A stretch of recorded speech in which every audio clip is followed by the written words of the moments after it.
না না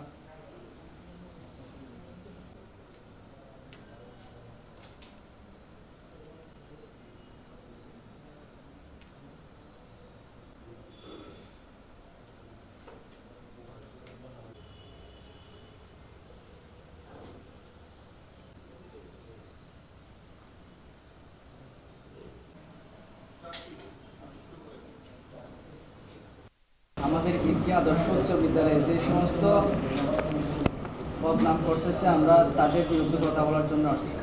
আমরা এখানে কোনো স্যারের বিরুদ্ধে কথা বলার জন্য আসি না। আমরা আসছি স্কুলের সম্মান রক্ষার্থে। আমাদেরকে এখানে কেউ জোর করে আনে না, আমরা নিজেদের স্বেচ্ছায় আমরা নিজেরা আসছি।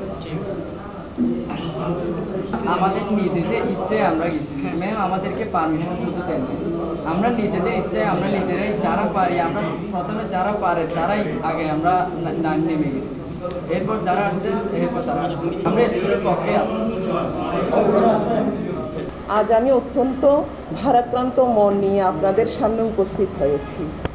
সম্প্রতি দেশের রাজনৈতিক পট পরিবর্তন হওয়ার পর ঈদগাহ আদর্শ উচ্চ বিদ্যালয়ের শিক্ষক, ছাত্র ছাত্রী, অভিভাবক ও কর্মচারী সহ সকলেই প্রতিনিয়ত গভীর উৎকণ্ঠায় দিনাতিপাত করছে।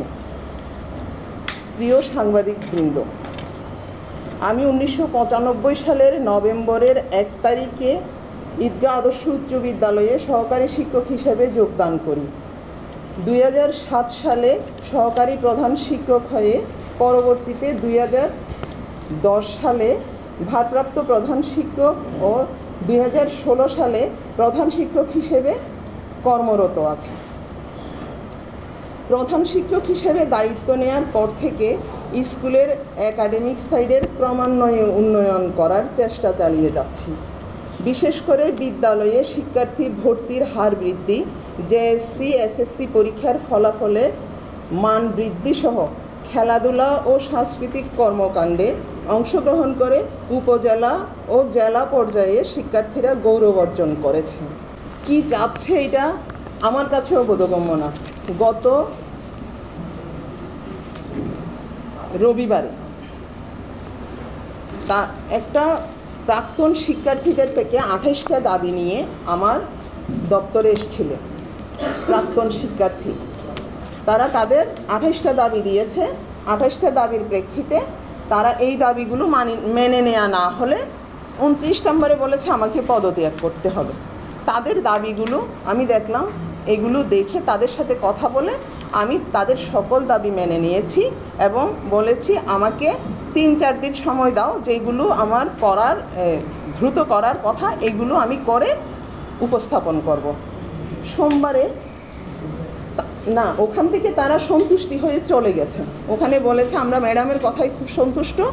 তারা 42 জন ছিল সন্তুষ্ট এবং যিনি প্রধান ছিলেন উনি বলেছেন আমি এখান থেকে এই পেজটা আমি আপাতত বন্ধ করে দিব, এখন আর আমরা 15 দিন অবজারভেশনে থাকব কি হচ্ছে। সোমবার দিন জন্মাষ্টমীর বন্ধ ছিল। মঙ্গলবারে তাদের থেকে একাংশ আবার ছুটে গিয়ে একটা মানববন্ধন করলো, 1 দফা 1 দাবি পদত্যাগ করতে হবে। মানববন্ধনে তারা 6 থেকে 7 জন আমাদের প্রাক্তন শিক্ষার্থী ছিল, বাকি 10-15 জন শিক্ষার্থী মিলে তারা উপজেলায় ইএনও অফিসে গিয়ে ইএনও মহোদয়ের কাছে তারা তাদের দাবি দেওয়া পেশ করলো। ওখান থেকে চলে আসছে। আমি স্কুলের বিরতি দিয়েছি। টিফিন ছুটিতে তারা আমাদের শিক্ষার্থীরা ওখানে হুট করে বের হয়ে গেছে। তখন আমি তাড়াতাড়ি তাদের টিচারদের দিয়ে তাদেরকে নিয়ে আসলাম এবং এরপর থেকে ধারাবাহিকভাবে তারা 1 দফা 1 দাবি পদত্যাগ, আমাকে কাজ করার সুযোগই দিল না। আমি এটা আপনাদের দৃঢ় চিত্তে বলতে পারি, আমি যে দাবিগুলো তারা করছে, আমি এখান থেকে দুর্নীতি করেছি, এইটা করেছি, ওইটা করেছি, আমি এখানে তদন্ত প্রতিবেদন সংযুক্ত আছে, আপনারা দেখলে বুঝতে পারবেন। আমি কখনোই স্কুলের ফান্ড তছরূপ করিনি। যেই স্কুলের শিক্ষার্থী ছিল 600-এর নিচে, সেই স্কুলকে আমি শিক্ষার্থী প্রায় 1300-1400 শিক্ষার্থীতে উন্নয়ন নিয়ে গেলাম এবং শিক্ষার মান যেখানে আমি দায়িত্ব নেওয়ার সময় 70 জন ছিল এসএসসি পরীক্ষার্থী এবং মান ছিল শিক্ষার হার ছিল, পাশের হার ছিল 71%। এইটাকে আমি নিয়ে গিয়ে প্রায় 96-99% হয়েছে ওরকম যে এসএসসি পরীক্ষার মান।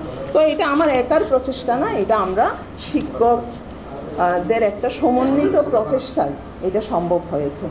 স্কুল তো আসলে টিম ওয়ার্ক, এটা আমি হয়তো প্রধান শিক্ষকের দায়িত্বে, কিন্তু আমার সকল সহকর্মীবৃন্দ যদি আমাকে সহযোগিতা না করতো এই কাজগুলো করা সম্ভব হতো না। গত 3 দিনে হঠাৎ করে দেখলাম ওই গ্রুপ যে